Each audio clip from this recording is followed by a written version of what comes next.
Pasangan ini tinggal di luar negeri dan sempat berpenghasilan 0 rupiah. Dan menurut mereka, FIRE atau bebas finansial itu optional alias tidak penting. Gimana sih cara berpikirnya? Kali ini kami ngobrol dengan teman kami, Alfa dan Gita, mahasiswa S3 yang tinggal di Jepang sudah 4 tahun. Kami akan gali cara berpikir mereka, pandangan mereka tentang uang, dan juga gimana ceritanya mereka bisa hidup dengan penghasilan 0 rupiah di negeri orang selama 4 tahun. Yuk kita langsung simak interviewnya sekarang.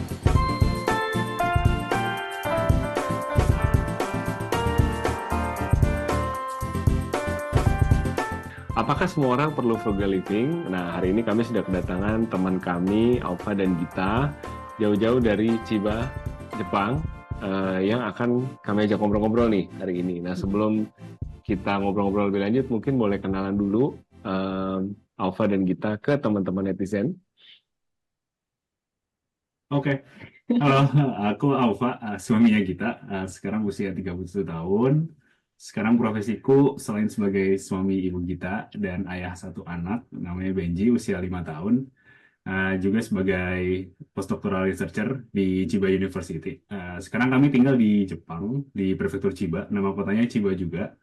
Dan sudah 4 tahun di sini sejak 2020, pas mulai S3 sampai sekarang. Wah, sudah Lama juga ya.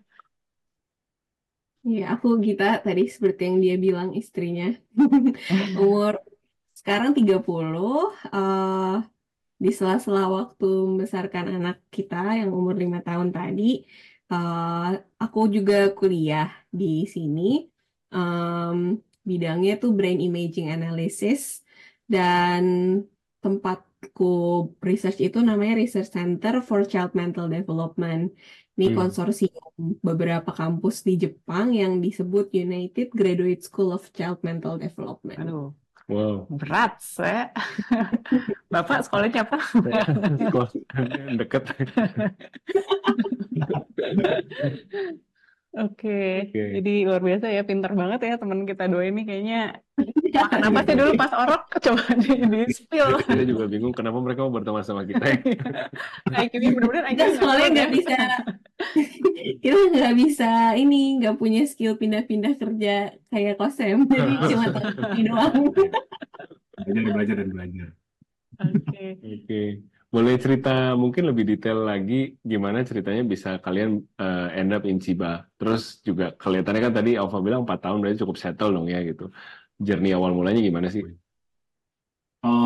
Bisa end up di Chiba tuh awalnya karena waktu udah lulus S2, saya nyari kesempatan buat S3. Dan alhamdulillah ketemu sensei yang cocok, yaitu di Chiba University. Kebetulan si sensei ini waktu itu ada seminar gitu di Indonesia, di Bogor. Nah, aku hadir seminar itu, lalu minta waktu sama dia pun untuk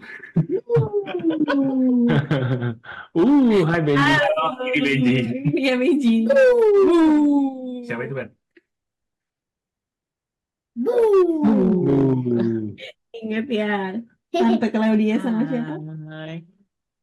Hi. Hai. Oke. Can you wait with Mama? Mama there. Oke. Oh, oke. Ya. Lanjut atau?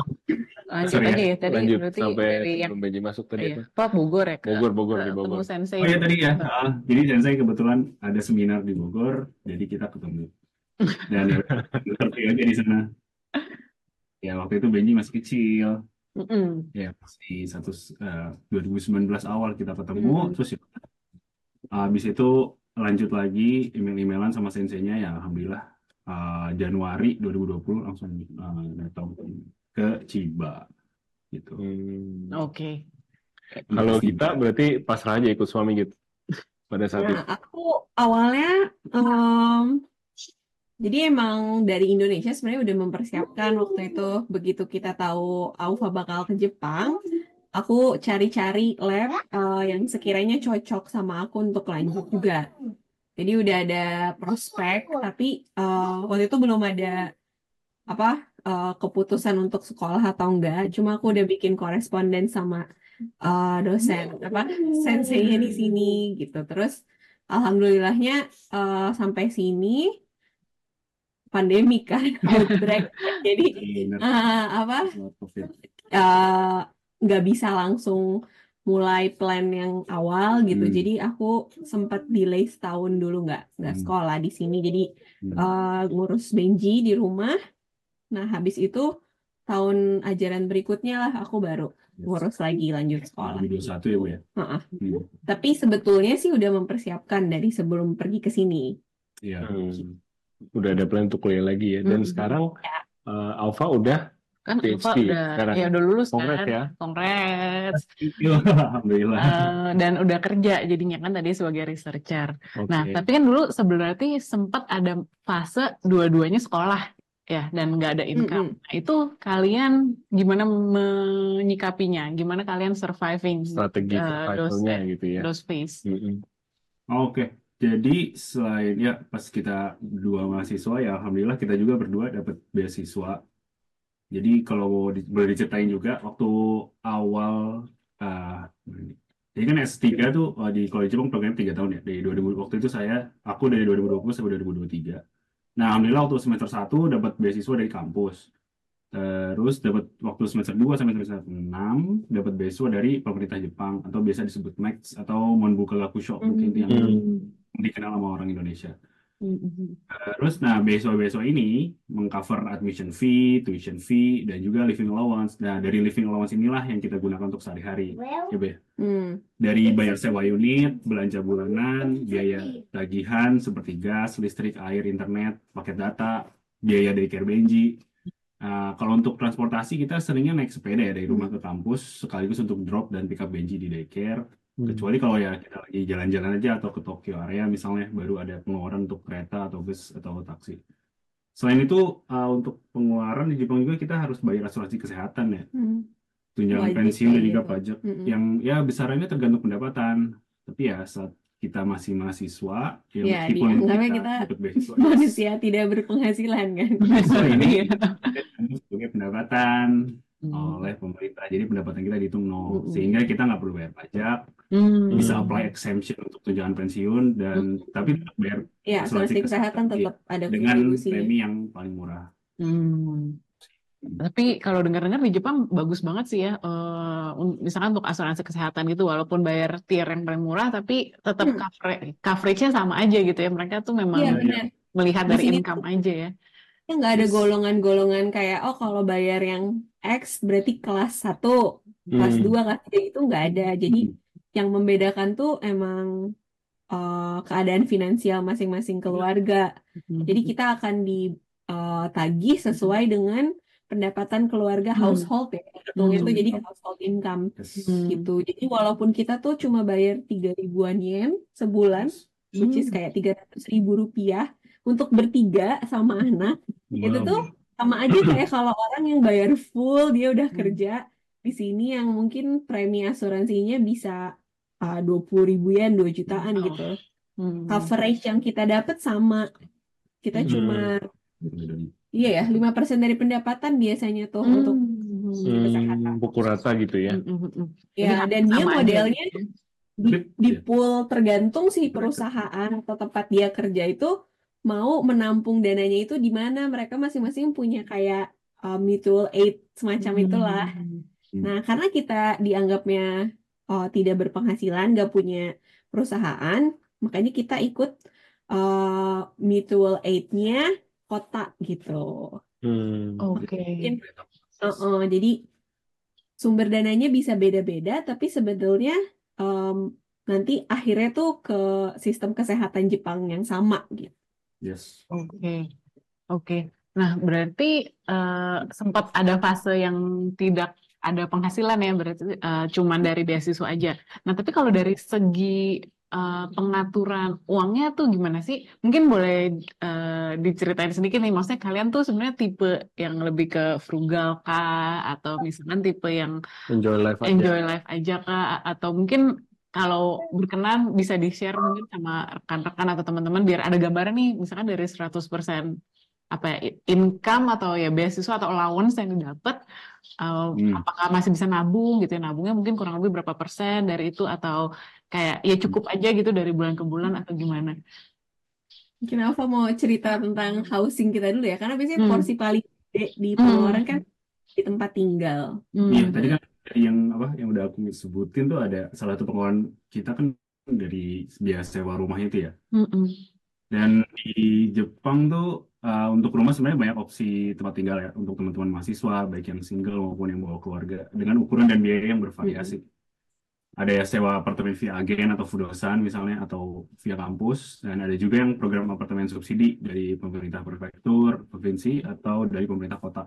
Hmm. Nah, alhamdulillahnya kita dapat yang apa apartemen subsidi dari pemerintah prefektur. Hmm. Jadi Kampung susun. ya, harus gitu. Nah, sebenarnya peruntukan program ini tuh beragam ya. Beberapa di antaranya untuk pensiun, untuk yang udah pensiun, atau untuk membesarkan anak tapi pendapatannya rendah. Hmm. Dan buat foreigner juga Hmm. dengan syarat ya minimal dia udah 1 tahun di Jepang. Hmm. Nah, jadi kita apply pas awal tahun 2021 itu. Nah, sistemnya ini lotre. Jadi ya karena yang apply banyak sehingga bisa lolos ataupun enggak. Percobaan pertama kita gagal, tapi ya alhamdulillah kita kasih di percobaan kedua. Bentuk subsidinya ini jadi beasiswa apartemennya tuh dibagi ke 6 level sesuai pendapatan household. Nah, balik lagi karena pendapatan kita dihitung 0 yen, jadi kita dapat beasiswa biaya sewa yang paling rendah, alhamdulillah. Jadi sekitar 30.000. 30.000. Biaya yang paling tinggi itu 60.000, berarti bisa dibilang yang paling murah tuh 50% dari biaya yang paling tinggi. Biaya yang paling tinggi itu representasi dari biaya pasar. Iya, biaya pasar ini. Iya. Nah, kalau masalah pengaturan uang, jadi sebenarnya kita tuh tidak selalu di dalam fase yang dua-duanya punya beasiswa. Pas baru nyampe banget Ya. ke sini, itu tuh cuma Aufa yang punya pemasukan. Besarannya tuh pernah paling rendah tuh kita cuma punya 100.000 yen setiap bulan. Ya, sekitar Nah, sekitar 10 juta rupiah waktu 6 bulan pertama ya. 6 bulan pertama kita di sini. Nah, tentu saja itu Ini tidak mungkin cukup. sedikit konteks buat teman-teman yang lagi nonton dan belum kebayang tinggal di Jepang. Normal family apartment tuh mungkin starting 60.000 sampai 80.000 ya kalau di Tokyo Iya. untuk sederhana. Iya. Jadi 10.000 meskipun itu Kayaknya kayaknya banyak. besar Dua buat kali. orang Indonesia, tapi itu ya, very modest sih. Aku nambahin dikit aja gitu, sorry. Ya. ya, thank you. Nah, jadi kita waktu awal itu tinggal di dormitory kampus karena 1 tahun pertama fresh off the plane itu kita boleh tinggal di dormitory. Dan itu cuma 30.000 ya, 35.000 lah sama maintenance fee. Jadi udah 35% tuh dari pendapatan kita kan. Terus ada groceries. Nah, ini yang bisa diatur sebenarnya, karena kan tergantung mau makannya semewah apa gitu ya. Nah, Iya. ada fase di mana kita benar-benar cuma makan daging itu nggak nyampe sekali sebulan gitu. Jadi kita cuma nyetok daging 1 kilo misalnya waktu itu tuh bisa buat 2 atau 3 bulan. Jadi benar-benar jarang banget makan daging.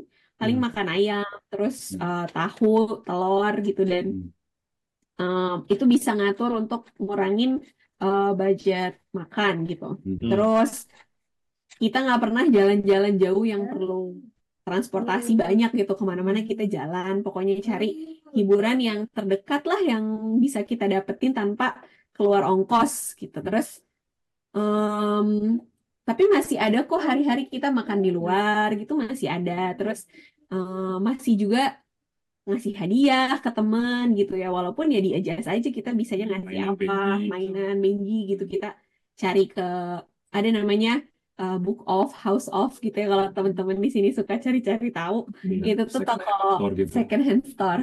Dan mainan tuh bisa murah banget gitu. Jadi walaupun kedengarannya susah dan menyedihkan sih, kita menjalaninya happy-happy aja gitu. Maksudnya tetap ada apa namanya ya, hiburan-hiburan yang meningkatkan kualitas kehidupan gitu. Jadi walaupun memang harus di budget diatur, tapi ya masih nggak apa-apa gitu. Terus ada juga fase yang kita berdua sama-sama dapat beasiswa gitu. Yes. Nah, pas di situ kita agak longgar, kayak makan jadi bervariasi gitu ya. Ada Bergizi ya.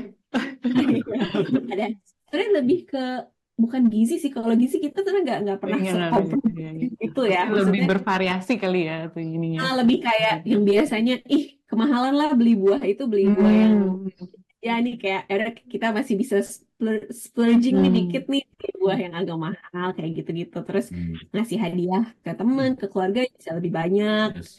gitu. Terus jadi ya kita sih ngerasanya ya beradaptasi aja dengan apa yang kita punya gitu. Yes. Ya kalau lagi bisa nabung kita tabung, kalau misalkan yang lagi enggak ya udah gitu, enggak apa ya, enggak menyiksa diri sendiri banget gitu. Intinya kayak Enjoy life ya berarti. riding the wave aja gitu. Oh, kita lagi punyanya uang segini, kita atur. Oh, kita lagi agak longgar nih, kita bisa ngelakuin hal yang lain, bisa jalan-jalan keluar kota kayak gitu. Nah, jadi ya kayak gitu Enggak. sih pembagiannya. Yes. Sebenarnya dengan cerita Gita tadi saya terharu loh, agak mau menitikkan air mata karena jadi ingat zaman-zaman ya udah kita berdua Sinetron. dulu kan juga kita gitu ya, pernah kayak maksudnya pas jadi mahasiswa miskin beasiswa kan juga kayak gitu ya. Ingat-ingat kalau beli sayur gitu kan belinya yang paling murah kan toge biasanya kan, terus makannya nato ya gitu. Dan emang benar sih, maksudnya kita bahkan dalam kayak gitu aja mungkin kalau cerita sekarang kayak waduh dulu sederhana banget ya hidupnya, tapi bener sih tetap ada joy-nya sendiri, tetap ada sukacitanya gitu ya, dan hiburan-hiburan yang bisa disesuaikan dengan ya pemasukannya, walaupun misalnya nggak bisa naik Shinkansen atau nggak bisa pergi jauh-jauh, tapi ya selalu ada aja gitu ya hiburan-hiburan murah meriah untuk rakyat jelata ini ya. Dulu lihat orang kan tinggal di asrama, lihat orang dari kebangsaan lain yang mungkin lebih mapan, mereka buang barang gitu kan. Wah, ada orang Korea buang jaket. Bagus nih, bagus buang gitu. kompor ya, buang panci gitu kan. Wah, Bener-bener gitu kan. kalau juga tuh di dormitory ya, kayak lebih teman kita sih yang rajin ngecek gitu, kayak ada yang buang monitor, ada yang buang kamera kayak gitu kan. Jadi orang-orang ternyata dibuang gitu kalau udah nggak Iya, dipakai. kayak masih bagus banget. Ya bener sih, pinter-pinter kita nyari barang ya, dan ya kayak yang seperti kita bilang kan di Jepang, toko barang second juga barangnya bener-bener masih bagus ya, bukan yang udah rusak terus orangnya bener-bener yang kayak masih bagus, karena mungkin masih baru, bahkan udah dijual harganya bisa mungkin 80-90% diskon ya dari harga barunya. Jadi emang ya pinter-pinter aja ya. Palingan yang aku penasaran nih, jadi kan dari kalian tuh kayaknya tadi banyak cerita tentang apa ya udah riding the wave dan maksudnya enjoy aja dengan apa yang ada, pas lagi ada lebih banyak ya disyukuri gitu ya, tapi pas adanya lagi kurang juga tetap bisa menyesuaikan dan tetap bisa cukup dan happy gitu ya dengan apa yang ada. Nah, tapi kalau dari mungkin kalau kita ngomongin financial goal sendiri gitu, apakah financial goals itu ada atau lebih kayak maksudnya itu financial goals mungkin sesuatu yang eh, tidak ada di prioritas kalian saat ini atau gimana? Tahu mau. Sebelum apa ya, gimana ya? Karena sebagai yang kuliah terus ya dari S1. Pernah kerja Ada sih, aku pernah sih kerja di setiap transisi di setiap jenjang ya. Waktu S1 kerja dulu baru S2 selesai kerja dulu baru S3. Tapi ya itu kerja sebentar-sebentar. Tapi ya bisa dibilang kalau sekarang setelah lulus S3 terus jadi researcher postdoctoral, bisa dibilang sekarang lagi di posisi yang dicita-citakan dulu gitu. Di bidang biomedical engineering. Jadi ya masih bisa dibilang ya masih sangat di awal, masih di ya awal di karir banget ya, early stage karir banget di sini ya. Sebagai researcher atau misalnya akan masuk ke dunia akademik, let's say, ini masih di awal banget sih. Jadi untuk mikirin financial independence mungkin masih yang short term aja, seperti mikirin sekolah BNJ, mikirin apalagi Bu, let's say kita mungkin karena udah kerja si rumah subsidi ini kita udah nggak bisa dapat subsidi lagi, let's mungkin say, ya kita harus siap buat keluar sih, mungkin enggak ya, karena kan program kita tuh child rearing. Jadi selama Benji masih belum umur 15 kayaknya kita masih boleh tinggal di sini, tapi mungkin di-adjust sewanya akan berubah gitu. Terus ini atau juga misalnya yang long termnya juga kita masih kayak mikirin apa ya, haji gitu ya misalnya. mungkin lebih ke pengeluaran besarnya yang kayak gitu sih. Kita nggak kepikiran beli rumah sebenarnya juga. Maksudnya ini balik lagi ya, beda-beda. orang dan segala macam. Kita nggak pernah punya pressure baik dari dalam diri sendiri ataupun dari luar ya. Kan banyak dengar cerita teman-teman kayak kenapa lo beli rumah?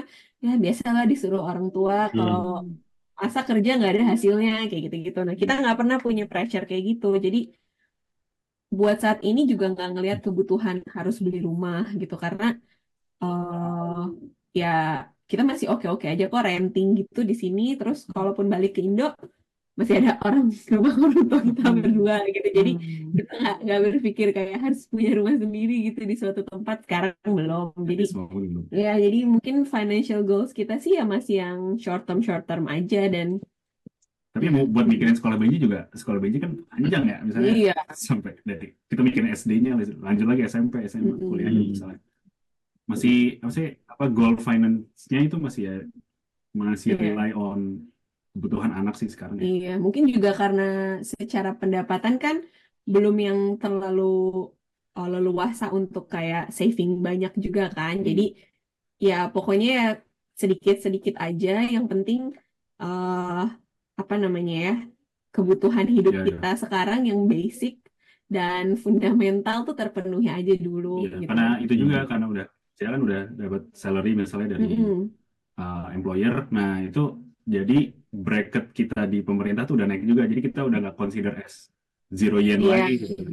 Jadi pajak, asuransinya udah naik, Iya, jadi udah bayar tunjangan pensiun, walaupun uangnya kelihatan naik, tapi walaupun udah nggak pas dapat gaji. bersihnya sama aja kayak kita bayar Iya.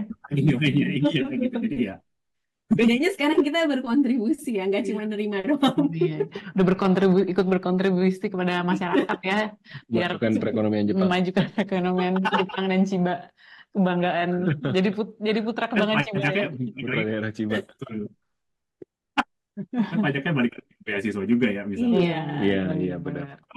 Bantuan yang lain lah, tunjangan anak gitu misalnya, balik lagi juga. Iya, karena di Jepang tuh tunjangan anak regardless of financial background. Jadi orang yang udah kaya raya juga tetap eligible. Iya. Kecuali di beberapa kota ya, aku juga Iya. baru dengar ternyata ada beberapa kota yang considering pendapatan keluarga gitu. Jadi kalau udah di tingkat tertentu, tapi itu tinggi banget sih. Jadi kayak, oh ya wajar lah ya dia nggak dikasih lagi gitu loh. Tapi kebanyakan tempat di Jepang itu tuh pasti kalau ada anak umur 0 sampai 15 itu tuh dapat tunjangan tiap bulan. Per anak. Jadi turuninnya 4 bulan sekali. Iya, dikasih apa cairnya 4 bulan sekali ya. Oke, I see. Iya. Ya, enak ya di Jepang ya. Kayaknya sistemnya jalan ya, maksudnya kalau di Jepang tuh sistemnya jalan, program pemerintahnya jalan, ya puji Tuhan, jadi benar-benar sampai ke orang yang membutuhkan gitu ya, jadi semua orang bisa hidup layak gitu, walaupun kayaknya beasiswa dua-duanya ya tadi penghasilan 0 yen, tapi tetap bisa at least yang hak-hak mendasar sandang pangan papan itu bisa tercukupi dengan baik gitu ya. Dan mereka nggak mandang kewarganegaraan. Jadi selama kita long term visa di sini dan legal gitu, ya kita adalah warga Jepang yang dapat semua privilege yang sama di mata government gitu ya dengan penduduk yang lain gitu. Untuk sosial ya Beda. asing ya. Government melihat kita sama. Ya, government melihat kita semua sama. Iya, nggak ada diskriminasi ya, berarti walaupun mungkin ya itu bukan warga Jepang, imigran ya, maksudnya hitungannya imigran yang warga negara lain, tapi mereka tetap lihatnya sama untuk kebutuhan hak-hak yang mendasar ini ya. Bagus sih. Bagus sih, seru. Oke, mungkin mau lebih mengerucut lagi kali ya, kita ngomongin FIRE nih. Kan mungkin yang nonton channel ini mungkin mikirnya channel ini ngomongin FIRE terus nih, ngomongin duit mulu, harus nabung mulu gitu kan, hidup hemat. Tapi supaya bisa ke Jepang. Iya, supaya bisa ke Jepang atau misalkan biar cepat pensiun dini.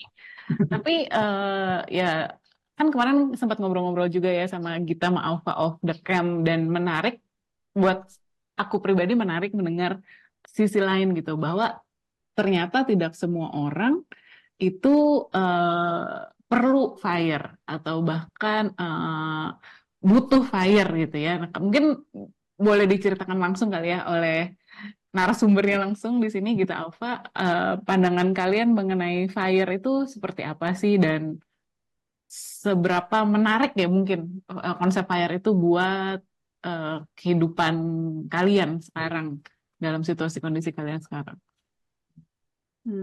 Mungkin aku mau coba Ibu kita. share dari pandanganku sendiri gitu ya.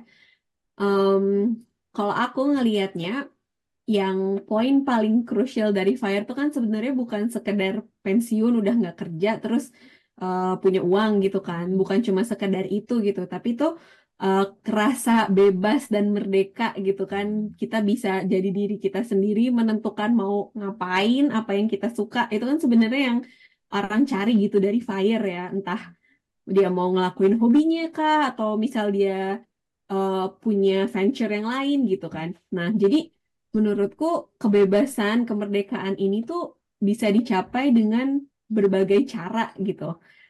Tergantung dengan value, life purpose, atau North Star-nya masing-masing orang. Jadi FIRE tuh bukan end game-nya punya semua orang gitu. It's just one of the way untuk mencapai si perasaan merdeka tadi, atau kayak kita merebut kembali gitu hak kita sebagai manusia yang bebas gitu kan. Nah, kalau buat aku sekarang, it's nice if we have money and the independence at the same time. Tapi kan nggak semua orang punya jalan yang sama gitu kan ya. Kita semua come from a very different background. Jadi ya semua orang pasti punya jalannya masing-masing. Nah, buat aku sekarang, asalkan aku bisa menikmati apa yang aku kerjakan gitu ya setiap harinya, terus aku berkembang jadi lebih baik setiap hari, ya syukur-syukur bermanfaat juga gitu buat orang lain. Terus setiap hari aku punya little discovery, kayak small joy yang aku nikmatin gitu, dan aku nggak harus worry besok, aduh besok aku makan apa ya, atau besok aku gimana ya, misal bayar utang gimana ya gitu.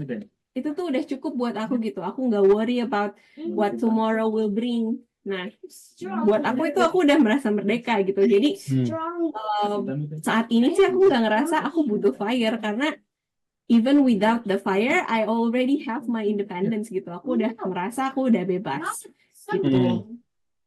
Dan mungkin ini resonate juga ya sama yang Kosen sama Ciklau tuh akhir-akhir ini sering share gitu tentang merasa cukup dan bersyukur. Nah, kalau buat keluarga kecil kita selama ini, asalkan kita tadi nggak terlilit hutang ya, walaupun kadang harus adjusting dengan pendapatan yang kita punya gitu ya. Terus kita asalkan bisa hadir nih kayak gini bareng-bareng sama anak gitu setiap hari, bisa makan, tinggal yang layak, terus kita bisa belajar apa yang kita suka, bisa ngelakuin apa yang kita mau, dan yang paling penting tuh tiap hari ngerasa aman dan tenang aja gitu. Nggak, gimana ya, kan nggak setiap orang ya bisa punya perasaan nyaman dan aman walaupun dia udah punya uang bertriliun-triliunan gitu misalnya. Bisa aja masih ngerasa worry gitu. Nah, jadi buat kita tuh itu udah cukup gitu. Dan alhamdulillahnya growing up juga aku sama Alfa nih datang dari keluarga yang memberikan ruang dan support yang baik gitu. Sorry, teman belajar dulu. Bentar ya. Iya, jadi kita tuh waktu self discovery-nya tuh ada gitu growing up. Jadi kita nggak dipaksa untuk dewasa tiba-tiba gitu. Jadi kita punya waktu untuk mencari jati diri dan bener-bener tahu kita tuh mau ngapain gitu di dunia ini gitu, jalan apa yang mau kita ambil. Nah, jadi ya itu ya, karena setiap orang punya background dan privilege yang beda-beda. Makanya kita berdua bersyukur juga bukan yang punya beban sandwich generation gitu. Dan ya walaupun bukan keluarga yang kaya 7 turunan yang bisa nyekolahin anak ke luar negeri sendiri gitu, enggak gitu. Tapi let's be real, di Indonesia tuh keluarga yang bisa kayak kita aja tuh udah lumayan banget, udah keluarga yang beruntung gitu loh. Iya. Gitu ya, kita nggak perlu ke sekolah 5 kilometer jalan kaki atau kayak nyebrang apa yang kayak gitu-gitu tuh enggak gitu. Kita termasuk keluarga yang beruntung. Terus kedua orang tuaku dan mendiang orang tuanya Alfa juga bisa dibilang tipe orang tua yang melampaui zamannya gitu. Tapi dengan segala keterbatasan mereka juga ya. Tapi mereka tuh tahu cara mendidik dan mengasuh anak eh tanpa mendikte atau kayak meredupkan potensi anaknya gitu loh. Jadi mereka membiarkan kita tuh berkembang walaupun ya nggak punya segala-galanya, enggak kok gitu, with what they have aja and what they can gitu. Tapi ya mungkin karena sama ya, tanpa worry, tanpa kayak eh berpikir kalau money is everything gitu, kayak you're not successful kalau belum punya investment berapa miliar gitu, enggak gitu. Cara mereka mendidik dan mengasuh kita ini tuh buat kita aja udah sebuah kekayaan nggak bisa dibeli gitu pakai uang segimanapun gitu kan. Kayak lately aku baca ada, mungkin pada suka baca juga The Work Salaryman ya, jadi dia katanya orang tuanya tuh bilang kita nggak akan ngasih kamu inheritance sih, terus dia marah banget kan dengan itu. Tapi ternyata emang bener, yang paling baik buat diturunin ke anak keturunan kita tuh bukan harta gitu, bukan uang berlipat ganda, tapi value gitu ya, mindset, pendidikan. Karena yang kayak gini tuh nggak bisa dibeli gitu, mau di mana juga nggak ada yang jual gitu. Jadi poin aku adalah we all come from very different places and situations. Jadi pasti tantangan sama keterbatasannya juga beda-beda kan. Jadi yang paling penting tuh kita tuh know ourselves sebaik-baiknya gitu. Sejujur-jujurnya itu loh yang susah. Kayak kita tuh harus jujur, kita tuh sebenarnya siapa, mau jadi apa gitu kan. Aware dengan baik buruknya situasi kita, karena kan nggak semua jelek, nggak semua bagus juga tentang keadaan kita gitu ya. Jadi kita harus menyadari dan jujur gitu akan itu, terus tahu tujuan kita kemana. Nah barulah kita tahu kemerdekaan apa sih yang kita mau gitu, bentuknya tuh kayak gimana. Nah jadi ya, kalau memang pada akhirnya merasa oh FIRE itulah jawabannya, well good gitu, dan it is gitu. Tapi balik lagi, jadi it's not for everyone sih kalau menurutku. In essence, what you're saying adalah FIRE itu bukan buat semua orang gitu. Dan gue banyak nangkep soal banyak udah dapat fulfillment ya. Fulfillment, ya kelihatannya dari yang kalian ceritakan, kalian tuh dapat fulfillment dari pekerjaan kalian sebagai researcher di bidang kalian gitu. Menurut kalian mungkin nggak sih orang-orang yang FIRE itu sebenarnya mereka bukan, pertanyaan bukan gitu. Jadi sementara di sisi lain gue ngelihat orang-orang yang FIRE itu banyak juga yang mereka pengen keluar gitu dari 9 to 5 mereka. Mereka nggak suka sama pekerjaan mereka. Mereka nggak merasa fulfill dari pekerjaan mereka. Menurut kalian mungkinkah apa ya, perasaan cukup yang kalian rasakan sekarang tuh datang dari fulfillment yang kalian dapat di pekerjaan? Gitu sih ya. Itu aja gitu. Kalau menurutku sih justru itu poin gedenya sih, kayak kebanyakan orang kan pingin FIRE karena dia ngerasa rutin yang dia jalanin itu bukan dirinya gitu kan. I wanna do something else without worrying about the financial part. Karena kan biasanya apa sih, karir gitu ya, profesi kan lekat pendapatan kan. Itu kan sebenarnya yang orang takutin ketika dia ngelepas rutin karir dan pekerjaan itu kan, itu kayak ntar gue makan apa gitu. Nah, kalau misalnya sebetulnya sih kayak kalau orang punya karir atau punya profession atau apapun lah yang dia lakukan itu dia suka, kayaknya dia nggak akan pengen cepet-cepet keluar juga dari situ gitu kan. Dan kalau masalah financial independence kan sebenarnya menurutku ya itu nggak mutlak juga loh. Misal, okay, we have the right amount of investment yang kalau dihitung tuh 4%, itu bisa bikin kita hidup tanpa kerja sama kita hidup sampai mati gitu ya. But who knows, tiba-tiba ada economic crash atau apa gitu. That part bisa puff gitu aja hilang gitu kan. Jadi, makanya emang yang paling utama dari si FIRE itu sebenarnya kan kita bisa nggak terikat gitu sama hal yang kita nggak suka gitu. Kalau masalah uangnya dari mana sebenarnya nggak masalah kan gitu. Kalau dia bisa berhenti kerja terus tiba-tiba dia dapat uang dari langit, nggak masalah kan, nggak perlu punya investment gitu. Jadi ya itu sih, jadi kayaknya memang pertama financial independence itu dilihat bukan kayak you have to collect sekian amount of money gitu, bukan. Lebih kayak lu punya uang yang cukup, tapi you can do whatever you want gitu. Jadi fulfillment-nya dapet tanpa harus worry bertahan hidup gitu. Jadi Iya, ya bener sih orang-orang sebenarnya. and what I see nih, kalau aku sama Alfa lihat kayak kalau Sam sama Cikal kan sebenarnya juga bisa sekarang ongkang-ongkang kaki doang kan, nggak ngapain gitu. Cuma ya ternyata you have something else you like to do gitu kan. Karena pada dasarnya nggak mungkin manusia tuh diem aja nggak ngapain, kayak nggak mungkin gitu kan. Cuma dia emang entah belum tahu apa yang mau dia lakuin, atau dia emang apa ya namanya, ya masih mencari diri aja lah gitu. Jadi pada dasarnya sih kayak semua orang tuh they need to have something they do that they can matter there gitu, kayak bisa mengaktualisasikan dirinya. Tapi ya sayangnya kan ya dunia nggak adil kan, seperti yang kau selalu bilang, dunia tidak adil. Ya namanya juga dunia gitu Iya, ya, nggak Betul. adil.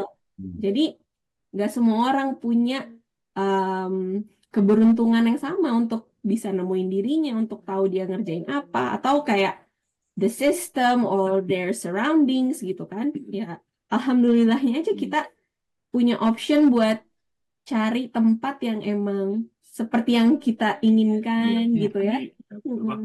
Alhamdulillahnya misalnya pekerjaan kita misalnya bisa menjadi extension dari value yang kita pegang Iya benar. hidup kita gitu. Jadi ya mungkin ya untuk sebagian orang itu extension of value dia itu tidak terejawantahkan di pekerjaan dia gitu, atau di tempat dia beraktivitas, sehingga ya dia butuh exit plan, let's say, dengan FIRE or Iya, mungkin bisa dibilang gitu juga sih ya. Kalau kami selama 11 tahun berkarir juga memang tidak particularly merasa sangat antusias gitu terhadap karir kami. Wah, hari ini saya mau masuk kerja di bank. Yeay.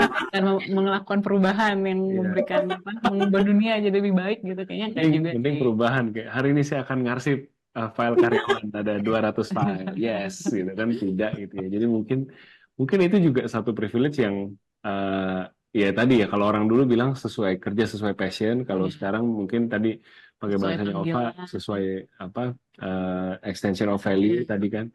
Jadi ya mungkin that's the privilege that you guys are enjoying right now gitu ya. And thank you for being open about it.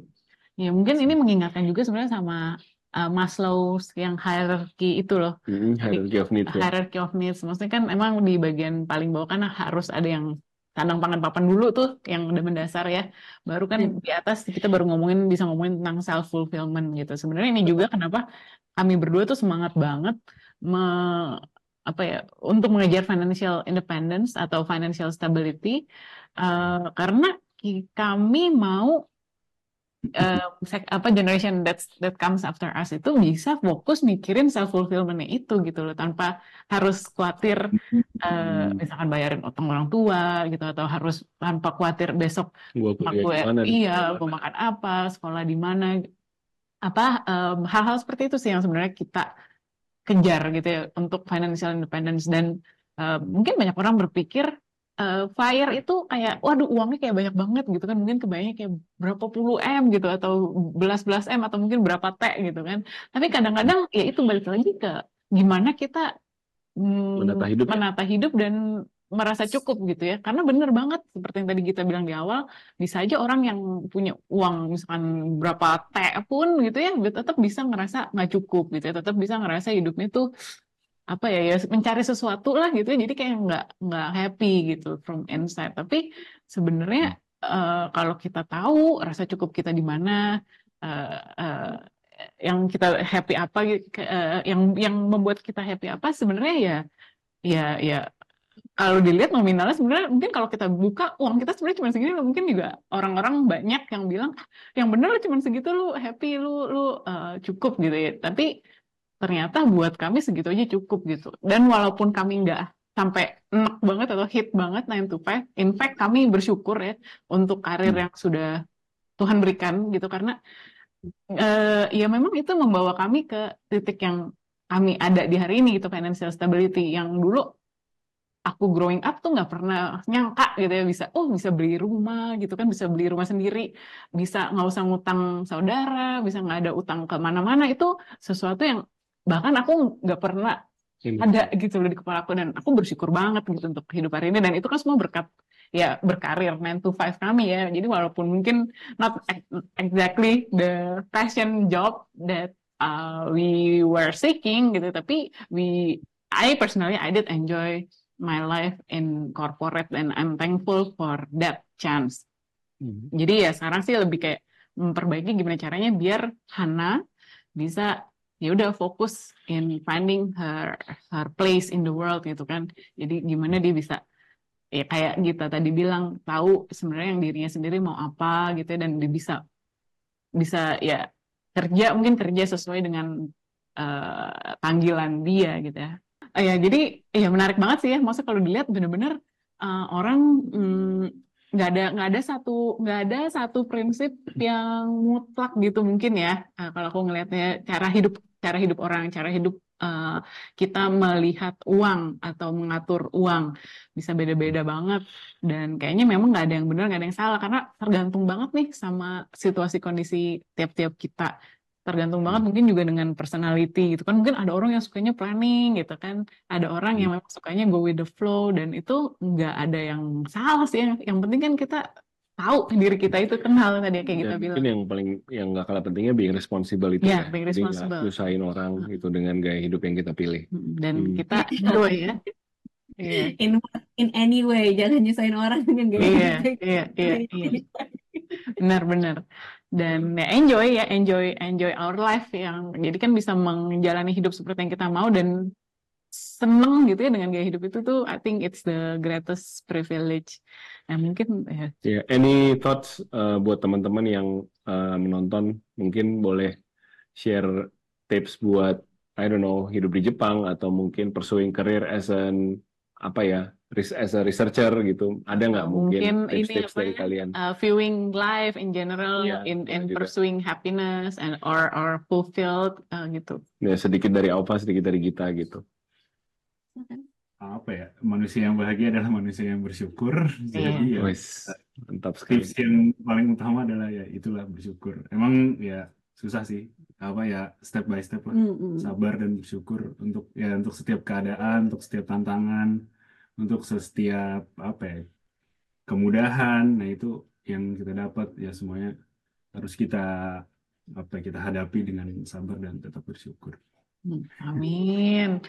Saya seperti itu. Kita Kalau aku apa ya? Kalau aku sih ngerasanya menjalani hidupku sejauh ini dan semua pencapaian aku punya tuh sebenarnya bukan karena aku gitu ya. Jadi Yes. yang paling utama tuh ini semua tuh bisa terjadi tuh pasti karena pertolongan banyak banget orang. Paling utama pertolongan dari Tuhan ya, pertolongan dari Allah yang bikin orang-orang tuh mau gitu membantu kita gitu, dari mulai orang tua kita yang mau ngurus kita dengan baik gitu kan, terus orang-orang di sekeliling kita yang mau melihat kita in a good light sehingga memberikan kita kesempatan-kesempatan gitu kan. Jadi ya itu tadi ya, kita harus selalu punya harapan kalau ya pertolongan tuh datangnya dari mana aja, asalkan kitanya tuh orang yang baik dan suka menolong juga gitu. Jadi spiritual itu buatku, sekolah ini tuh bukan cuma membuat aku berkembang secara akademis ya, tapi banyak spiritually juga aku berkembang karena aku ngerasa aku banyak banget dapat pertolongan, dan di saat-saat aku khawatir gitu, makin aku khawatir keadaannya makin buruk gitu. Jadi malah lebih baik tenang aja gitu, slow down, terus yakin aja kalau pasti nanti ada pertolongan deh, somehow from somewhere gitu. Asalkan ya we know that what we are doing is a good thing gitu ya, hal yang baik buat kita, buat orang lain, pasti ada terus jalan dan pertolongan gitu. Jadi itu sih yang kita ngerasa, makanya ya udah jalanin aja dulu gitu. Oke. Keren. Manusia yang bahagia adalah manusia yang bersyukur, dan jalanin aja dulu. Jalan aja dulu, asal itu yang kita lakukan baik, Yang ya, baik. baik buat diri sendiri, baik untuk sekitar.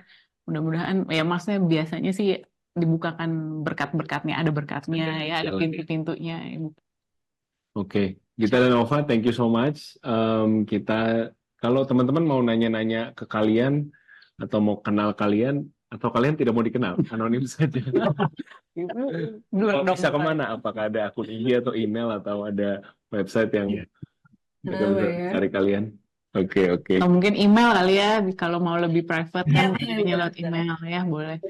Kalau yang mau nanya, boleh kirim email ya ke Ova dan Gita. Nanti kita akan taruh emailnya di bawah. Thank you banget buat waktunya, Git, Ova. Mudah-mudahan lancar terus ya proses bekerja, bersekolah di Jepang, Parenting. dan kita tunggu ketemu kalian lagi ya di Chiba. Iya. Asik. Ya. Semoga sehat-sehat ya, terus happy-happy, dan Gita bentar lagi kedatangan anggota keluarga baru ya. Kita doain semuanya ya, prosesnya. Cannot wait to see baby number 2. Kalau udah mau ngirim kado gitu kan langsung ini alamat. Asik. Doain. Yeah, thank you banget for sharing your wisdom, your thoughts. I think we learn a lot. I personally learn a lot from you too, and I hope this video will juga. will touch people's mind, people's heart. Ya. Oke, semuanya yang udah nonton, terima kasih banyak. See you guys on the next video. Bye bye.